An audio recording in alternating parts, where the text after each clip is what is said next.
may be assaulted. It's no cover charge, no dress code. Assault might come with your admission. Yeah, exactly. Okay, 1,000%.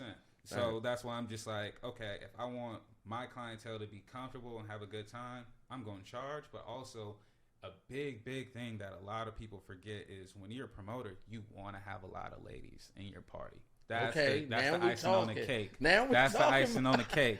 So when I was first starting as a promoter, I was like, you know what? How am I going to be different from all these other promoters? And I'm just like, I got to have the baddest females in my party, and I got to make sure it's airtight security, and it's almost impossible to get in. Mm-hmm. So I'm just like, I'm charging $20. You're going to get pat down at the door, but when you walk in, it's probably going to be like 20 dudes and about 50 girls. Who gonna want to reject that up? Oh, we're going sausage somewhere party. else. Yeah, exactly. we want to make sure. Because what we going out for? To see some girls. But if I'm paying $20, I better see some girls. And you say you got the baddest. The baddest. You always got to have the baddest females in there. Even when you just know, like, hey, I'm about to have a party. And at the end of the day, it don't take nothing but a little free alcohol and a little just saying, hey, we about to have a bunch of girls here, a bunch of liquor, a bunch of just DJs. We just like get real creative with it. We'd have like strobe lights, all that stuff like that. Make them feel comfortable, make them feel like happy. Okay, get them all in free. You got 50 girls.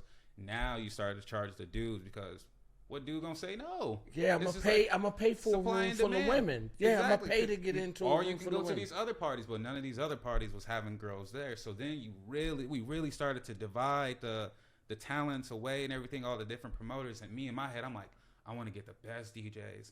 And now I'm about to go to other people's parties to see how they parties is doing. And I'm seeing, it's not a lot of girls in here.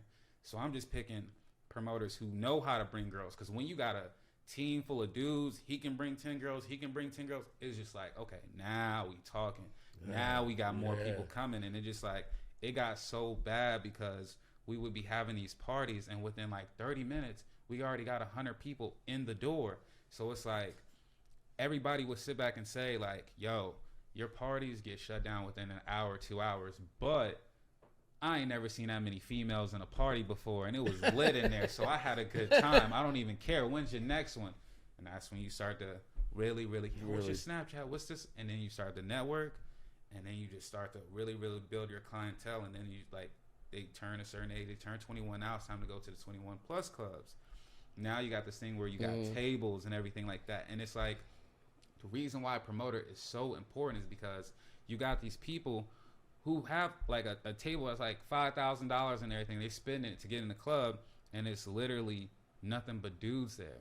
So they just they spent it's 6 dudes that got a $5,000 table. It's no women, no nothing like that. The vibe is crazy. So they hire people like me to be like, hey yo, I need you to bring some females to my table and everything like that. Because some dudes, they're afraid to talk to women, but they got money though. That's the thing, and that's big. In they Phoenix. Shy, but they got a bag. But they got money though, so they're just like, yo, I don't even feel like putting in the time and effort to talk to women. But you got women, I got money, so I ain't mad at him though. So yeah, I ain't mad at him though. If I got the bag, I'm like, hey, listen, bring me 2 Puerto Ricans. Yep.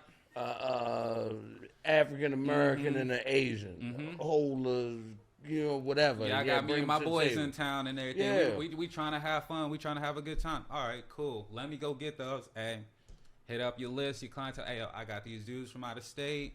They want to throw a party. They got free liquor. So you the vision creator. Yes. So this is my vision. Hype, can you make this happen for me? Exactly. You like, let me make some calls. Exactly. You need something, I'll get it to you. Give me 24 to 48 hours. I have everything you need. Boom. And it's just like, once you really start to get in that wave, then once you're there, you mean all they homies who got money and everything too. Like, yo, you do this here, you do this here. Well, when I come in town, I want to do this. I want to make this bigger and everything like that. You satisfy one customer, you get a few more. So I like that though. And you said, I don't think you mind. You 26, but I like 26. Your head though, man. Yeah. I like what you're talking because you about the customer. So your mindset is making sure that people that's spending the money have what they want. Exactly. Now, let me ask you this: when you target and I don't want to use Target because we don't want to. No. We sorry. We don't want to use Target. But when you meeting women, but like, do you meet Like, so when you see women, let's say you see a group of attractive women. Yeah. So is it times you like, damn, this is a group of bad bitches. I just want to holler at them. Not even for my personal gain. Not that there's anything crazy about that. But not that you doing it like that. But you like, these would look good in my parties. Exactly. These women would look good in my events. Exactly. So is there a conversation like that where you, what's the difference, though, between I'm trying to get her or I need you to come to my parties? What's the difference? The difference is like, I'm not looking for a girlfriend. So when I'm up there and everything, like, I specifically let them know, hey, look, I'm not even trying to get at you. That's what breaks the whole, you know, the little shield up from them. Because they're used to dudes coming up to them all the time. Mm-hmm. But when you come up there and you let them know, like, hey, look, I'm not coming here for that. Mm-hmm. I want to invite you to something. If you interested, let me know. Blah, blah, blah. 9 times out of 10, they're going to come. When it's somebody you have popping, especially when it's like a great night, like, hey, yo, we have this person coming. Would you like to come and be invited? Some people, they don't believe it. And then they come and it's like, oh, snap. They showed up. So they see you're Superman. They meet you as Clark Kent. But when they get to the club, they see you're Superman. Yeah. Because I done already made it happen. Exactly. I feel you. So, yeah, you met me on my Clark Kent with my glasses on and shit, bitch. Yeah. Yeah. As soon as you pull up, it's about 10 of them here, too. It's just like, And then when you got, it's just like, you get into a thing, because you got to think about it in this instance, okay? So you have an artist coming. Like, we had Wiz Khalifa come. How was that, man? It was awesome. I love that dude, man. Super duper chill dude. For somebody at his, like, you know, his level. He's just super chill with everybody, and he's a calm, relaxed dude. It was nothing like of ego for sense. He's like, yo, we smoking, we having a good time. Oh yeah, I know he got some ladies in here and everything like that. And you got to think it's about 10, 15 ladies. He can't have all of them. So where the other 10 gonna go? Exactly. Yes. So that's why I'm just like, okay, we having a good time here. Boom, boom, me boom. hyping Miles. But you also got to be careful, because at the end of the day, you want to keep some of these females around, and the females you want to keep. Yeah. You have one girl, she got 5, 6 friends, and now she want to bring them about. And you still got like 10 other girls in the section that you don't really even know like that. You just inviting them out, and then it's just like most of these girls, they figure out like, you know, oh, how'd you meet this guy? He just walked up to me and invited me and everything. Now I'm here. Boom. Now you got more girls giving you reviews like saying, so you want to take your time. Exactly. You don't want to pull the trigger too quick. No. You want to take your time and let the game come to you. I tell people, I'm like, yo, don't go for the main branch. Go for the roots and everything like that. Yeah, get out friends. I like don't that. get out the main girl, because the main girl can cut off all her friends. But guess what? If you cool with the main girl, you got all her friends. Yeah, so I can mess with the roots a little bit because I got the main one. Yeah. So that's going to stay planted and we're going to be good.